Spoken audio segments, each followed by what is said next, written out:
आज असो 4 गते बिहीबार साताको चौथो तथा अन्तिम कारोबार दिन आजको शेयर बजारमा राम्रो बढोत्तरी भएको छ। करिब 44 अङ्कले बढेर नेप्से इन्डेक्स 2030 बिन्दु आसपासमा आइपुगेको छ। साथै कारोबार रकम पनि एकदम धेरै आएको छ। 3 अर्ब 30 करोड हाराहारीको कारोबार रकम आएको छ। आजको शेयर बजारको अवस्था के कस्तो रह्यो त? विभिन्न टेक्निकल टुल्सहरूको अवस्था के कस्तो रहेको छ? साथै आगामी नेप्सेको यात्रा के कस्तो रहन सक्छ? टेक्निकली नेप्सेको अवस्था र नेप्सेको आगामी मुभमेन्टको के कस्तो रहेको छ समीक्षा गर्नको लागि सधैँ चाहिँ आज पनि नेप्से एनालाइसिस लिएर म उपस्थित भइसकेको छु। नमस्ते, म हरि लामिछाने हजुरहरूलाई मेरो यस युट्युब च्यानलमा हार्दिक स्वागत गर्दछु। एउटा डिस्क्लेमर सुरुमा, यो भिडियो नितान्त इन्फर्मेटिभ तथा एजुकेसनल पर्पजले तयार गरेको हुँदा यस भिडियोको आधारमा हाम्रो आफ्नो ट्रेडिङ स्ट्रेटेजी नबनाउनको लागि हार्दिक अनुरोध गर्न चाहन्छु। स्टडीको लागि, कम्पेरिजनको लागि र रिफरेन्सको लागि मात्र यो भिडियो उपयोग गर्नको लागि हजुरहरूलाई जेन्टल रिमाइन्डर गर्न चाहन्छु। स्क्रिनमा नेप्सेको प्राइस चार्ट देख्न सकिन्छ। यो नेप्से अल्फामा चाहिँ अपडेट भएको छैन, यसको लागि सरी भन्न चाहन्छु। र आज नेप्सेमा एउटा बुलिस क्यान्डल बनेको छ। करिब 40-42 पोइन्टले बजार बढेर गएको छ। कारोबार रकम पनि 3 अर्ब 27 करोड भन्दा बढीको छ। हिजो अस्ति 1 अर्बको हाराहारीको आएको कारोबार, अस्ति एक दिन चाहिँ 2 अर्बको आएको थियो भने आज चाहिँ 3 अर्बको कारोबार छ।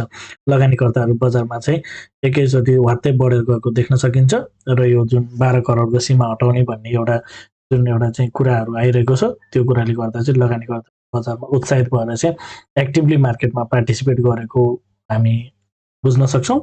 अब आजको इन्टरडे चार्ट हेरौँ। आज बजार ओपन भयो लगतै सुरुवाती चरणमा नै तेज बढेर माथितिर गएको थियो र केही माथि गइसकेपछि चाहिँ बजारमा थोरै केही सेलरहरू ह्याप्पी भएको देख्न सकिन्छ। फेरि थोरै बढ्यो, केही घटेर फेरि पनि बजार माथितिर गएको छ, फेरि केही घटेर फेरि पनि बजार माथि गएको छ। अन्तिममा भने केही सेलरहरू नै ह्याप्पी भएको देख्न सकिन्छ। सुरुवाती चरणमा नै ठुलो पोइन्टले बढेको हुनाले बजार चाहिँ पछाडि क्यान्डल्सहरू चाहिँ त्यति ठुलो नबनेको हुन सक्ने हामी बुझ्न सक्छौँ। 5 मिनट्सको क्यान्डल हामीले हेर्छौँ है, खासै त्यति ठुलो क्यान्डल बनेको जुन सुरुमा नै बजार जति बढ्नु थियो फर्स्टमा नै प्राइस चाहिँ माथि गएर प्राइस हाइक भएको देख्न सकिन्छ र माथिल्लो लेभलमा नै कारोबार भइरहेको रूपमा हेर्न सक्छौँ। र इन्टरडे चार्ट हेर्छौँ भने अगाडि नै हामीले चाहिँ एउटा लो लगाएर बजार चाहिँ माथितिर जान खोजेको, पुलब्याकको लागि नै माथितिर जान खोजेको भन्ने कुरा थियो, तर बजारले चाहिँ अगाडि माथितिर गएको छ।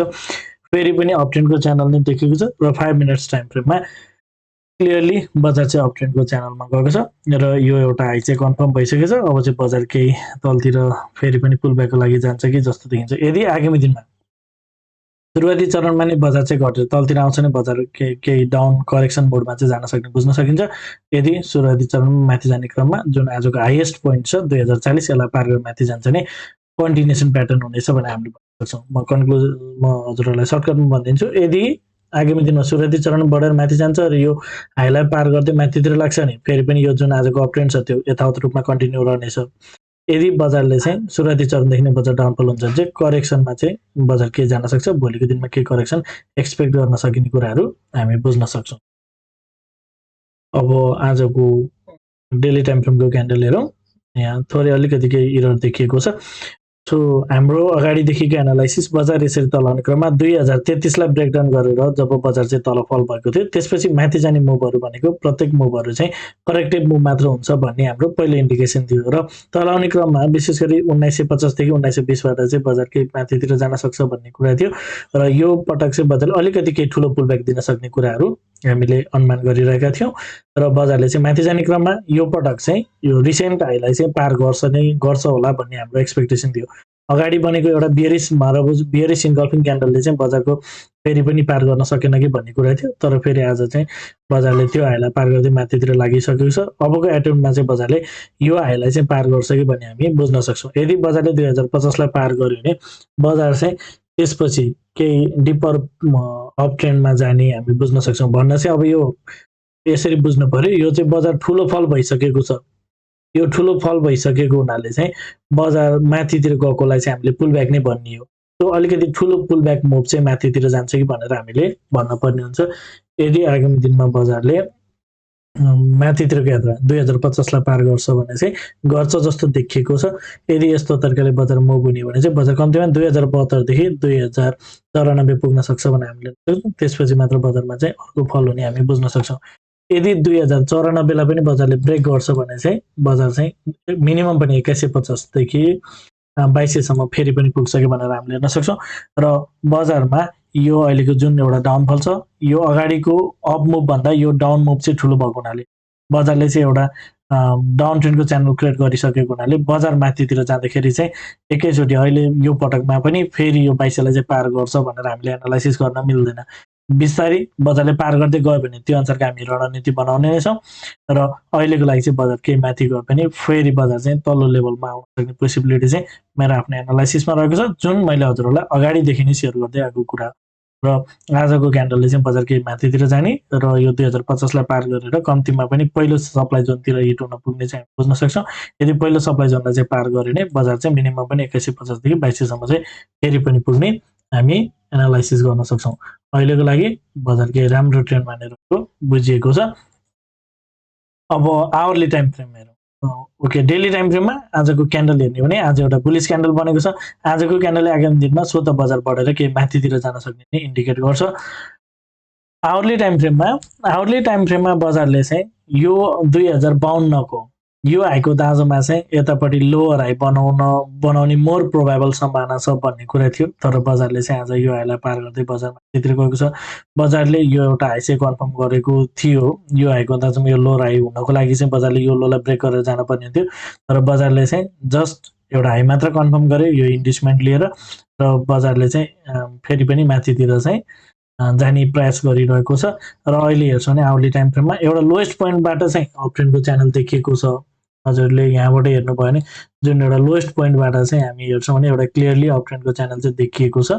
त्यसरी बजारले चाहिँ हायर हाईको सिरिज चाहिँ देखिएको छ भने यदि हामी अगाडिको डाटासँग कम्पेरिजन गरेर हेर्ने हो भने चाहिँ बजारले यो हाईलाई स्टिल पनि पार गर्यो। इन्टरनल स्ट्रक्चरमा मार्केट बुलिस भएर माथि गयो भने अल्टिमेटली बजारले चाहिँ यो हाईलाई पार गरेको छैन। त्यो बजार चाहिँ अनि त्यसपछि एउटा एक्सट्रिम सप्लाई जोनमा चाहिँ बजारले हिट गरेको छ र बजार एउटा चाहिँ सप्लाई जोन पुगिसकेको हुनाले अब यहाँबाट चाहिँ बजारमा के करेक्सन आउन सक्ने जुन एउटा आज पनि देखिएको छ, बजारले चाहिँ त्यो जोनमा हिट गरेर चाहिँ बजार अलिकति केही साइडवेज चाहिँ भएको छ। यदि आगामी दिनमा बजारले चाहिँ यहाँबाट केही करेक्सन दिन्छ भने अब कुन हिसाबको करेक्सन दिन्छ त्यो चाहिँ हेर्न जरुरी छ। यदि कुनै पनि लोअर टाइम फ्रेममा कुनै पनि स्ट्रक्चर नबिगारिकन बजारमा करेक्सन आउँछ भने चाहिँ त्यसपछि बजार फेरि पनि यो हाईलाई पार गरेर यसरी माथितिर जान सक्ने स्थिति रहन्छ। यदि बजारले लोअर टाइम फ्रेममा चाहिँ स्ट्रक्चर ब्रेक गर्छ भने बजारले चाहिँ यो नै लोअर हाई कन्फर्म गरेर फेरि बजार चाहिँ यसरी यो तलतिर नै फेरि पनि जान्छ कि भनेर हामीले सक्छौँ। अहिले बजार चाहिँ डाउन ट्रेन्डको च्यानल भएको हुनाले हामीले यो हाईलाई चाहिँ पार गर्दैन कि भनेर हेर्न सक्ने कुराहरू चाहिँ हामीले बुझ्नुपर्छ। तर डेली टाइम फ्रेममा बजार चाहिँ अब धेरै माथि गइसकेको छ, सो रिसेन्ट पुल ब्याक अथवा भनौँ यसलाई इन्डिसमेन्ट पनि भन्ने गरिन्छ। इन्डिसमेन्ट नलिकन चाहिँ बजार फेरि फल हुँदैन कि भनेर अनुमान गर्न सकिन्छ, जसको आधारमा चाहिँ आवरली टाइम फ्रेममा बजारले चाहिँ 2050 लाई ब्रेक गर्न सक्ने पोसिबिलिटी रहेको कुराहरू हामी सेयर गर्न सक्छौँ। त्यसै गरी 15 मिनट्स टाइम फ्रेममा बजारले अगाडिको जुन 2010 को हाई छ यो हाईलाई चाहिँ पार गरेर 2040 मा गएर अर्को हाईलाई चाहिँ क्रिएट गरिसकेको छ र बजार केही पुल ब्याकको लागि एउटा डिपर करेक्सनमा जान खोजेको जस्तो देखिएको छ। अब 15 मिनट्स टाइम फ्रेममा पनि अघि मैले 5 मिनट्स टाइम फ्रेममा भने जस्तै यदि सुरुवाती चरणदेखि नै यो हेर्दाखेरि करेक्सन कम्प्लिसन भइसकेको जस्तो पनि देखाएको छ। तो यदि आगामी दिनमा चाहिँ बजार यहीँबाट माथितिर लाग्छ भने अप ट्रेन्ड कन्टिन्यू जानेछ, यो हाईको दाँजोमा फेरि अर्को हायर फर्मेसन गर्न बजार लाग्नेछ भनेर हामीले बुझ्न सक्छौँ। यदि बजार 2040 भन्दा माथि गयो भने म यहाँ हजुरहरूलाई कोरेर देखाइदिन्छु। यदि यसरी बजार चाहिँ माथितिर गयो भने बजार फेरि स्टिल अप ट्रेन्डकै च्यानलमा रहनेछ भनेर हामीले हेर्न सक्छौँ। तर यदि बजार माथितिर जाने क्रममा यो हाईलाई पार नगरिकन बजार चाहिँ त्यहाँबाट फल हुन्छ भने त्यसपछि चाहिँ बजारमा अलिकति केही करेक्सनको एक्सपेक्टेसन गर्न सकिन्छ र तल आउने क्रममा चाहिँ बजार मिनिमम पनि 2010 र यहाँबाट पनि यदि माथि जान सक्दैन भने चाहिँ बजार फेरि पनि यो 2070 को लेभलतिर चाहिँ फेरि पनि आउँछ भनेर हामीले हेर्न सक्छौँ। तर जति तल आए पनि 15 मिनट्स स्ट्रक्चरमा मार्केट फेरि पनि बुलिस भइसकेको हुनाले बजारले चाहिँ यो फेरि पनि माथि नै जान्छ भनेर हामीले हेर्न सक्छौँ र according to 15 minutes time frame बजार चाहिँ एउटा चाहिँ अप ट्रेन्डको च्यानल छ, बुलिस ट्रेन्ड छ। सो तल आउने बेलामा चाहिँ यो बाइङ अपर्च्युनिटी हुने कुराहरू हामी बुझ्न सक्छौँ र बजारले चाहिँ यहाँनिर चाहिँ डाउन ट्रेन्डको च्यानल चाहिँ क्रिएट गरिसकेको थियो। यो चाहिँ जस्ट एउटा म्यानिपुलेसन मात्र भयो, अगाडि ब्याज दरको इफेक्ट आयो ब्याज दर बढ्यो भन्ने हिसाबले चाहिँ बजार घट्यो, आज फेरि 12 करोडको सीमा पुग्यो भन्नाले त्यसले चाहिँ बजारलाई चाहिँ ड्राइभ गर्यो। सो यहाँनिर चाहिँ अलिकति हामीले हेर्छौँ भने टेक्निकल्ली चाहिँ बजारले चाहिँ स्ट्रक्चर डबल ट्र्याप गरेको जस्तो बुझ्न सकिन्छ। यतापट्टि लो ब्रेक गरेर तलतिर झरेको थियो, फेरि हाई ब्रेक गरेर चाहिँ मासतिर चाहिँ बजार प्रवेश गरेको छ।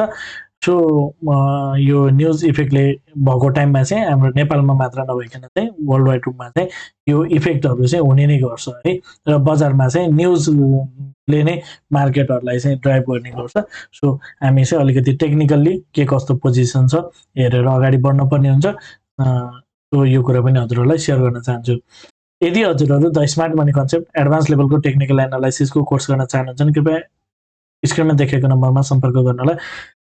साथै यदि हजुरहरू मेरो सल्लाहमा सेयर खरिद बिक्री गर्न चाहनुहुन्छ, एज अ एडभाइजरको रूपमा पनि मलाई लिन चाहनुहुन्छ भने यही नम्बरमा सम्पर्क गर्नुहोला।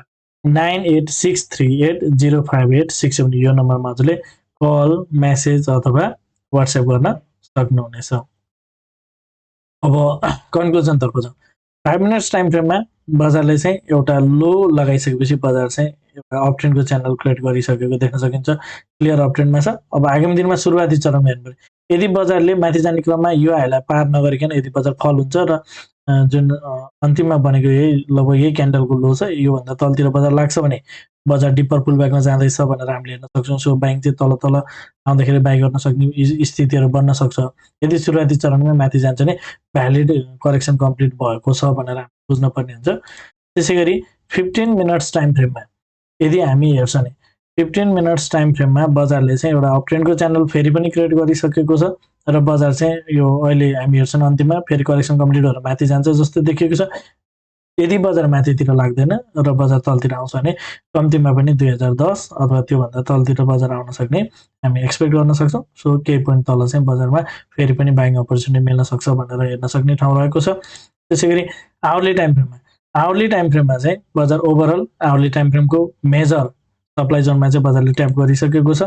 सो यदि आगामी दिनमा यो सप्लाई जोनलाई चाहिँ बजारले ब्रेक गरेर यदि माथितिर लाग्छ भने बजार चाहिँ आवरली टाइम फ्रेममा बुलिस हुनेछ हामीले हेर्न सक्छौँ। यदि बजारले यो सप्लाई जोनलाई ट्याप गर्छ भने चाहिँ बजार आवरली टाइम फ्रेममा चाहिँ बुलिस हुनेछ र त्यसपछि आउने करेक्सनमा यदि हामीले बाई गर्यो भने त्यसपछि चाहिँ एउटा राम्रो ट्रेन्डका साथ बजार चाहिँ माथितिर जान्छ भनेर हेर्न सकिन्छ।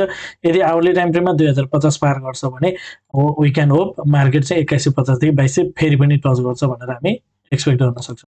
डेली टाइम फ्रेममा आज एउटा बुलिस क्यान्डल बनेको छ। आजको क्यान्डलले सोध्दा बजार केही माथितिर जान सक्ने इन्डिकेटर र यसरी बजार तल आउने क्रममा जुन एउटा बेरिस इन्गल्फिङ क्यान्डल बनेको थियो भोलिपल्टको क्यान्डलले नै बजार केही रिभर्स हुन सक्छ भन्ने कुरा चाहिँ सेयर गरेको थिएँ। तर यसले चाहिँ यो हाईलाई पार गर्न सक्छ कि सक्दैन हेर्नुपर्छ भन्ने कुरा थियो। लोवर टाइम फ्रेममा सप्लाई जोनहरूलाई चाहिँ बजारले पार गर्दै गएको हुनाले यो हाईलाई चाहिँ पार गरेर त्यतिर गएको छ। सो अब बजारले चाहिँ यदि आगामी दिनमा चाहिँ बजार माथि जाने सन्दर्भमा चाहिँ 2050 लाई पार गर्यो भने चाहिँ बजारले यो जुन एउटा तेज घटिरहेको क्रमको एउटा जुन एउटा करेक्सन छ, करेक्सन चाहिँ कम्प्लिट हुने र बजार चाहिँ फेरि पनि माथितिर जान सक्ने इन्डिकेसन चाहिँ बजारले प्राप्त गर्छ। यो कुरा हजुरहरूलाई सेयर गर्न चाहन्छु। हजुरहरूलाई मेरो भिडियो के कस्तो लागिरहेछ कृपया कमेन्टमा जानकारी गराइदिनु होला। भिडियो मन परेको छ, उपयोगी भइरहेको छ, भिडियोले हजुरलाई केही सक पुर्याएको छ लाइक भने अवश्य गरिदिनु होला। साथै च्यानलमा नयाँ हुनुहुन्छ पहिलोपटक हेरिदिनुहुन्छ अथवा अहिलेसम्म च्यानल सब्सक्राइब गर्नु भएको छैन भने च्यानल सब्सक्राइब गरिदिनु होला भन्न चाहन्छु। हवस् त, धन्यवाद, नमस्ते।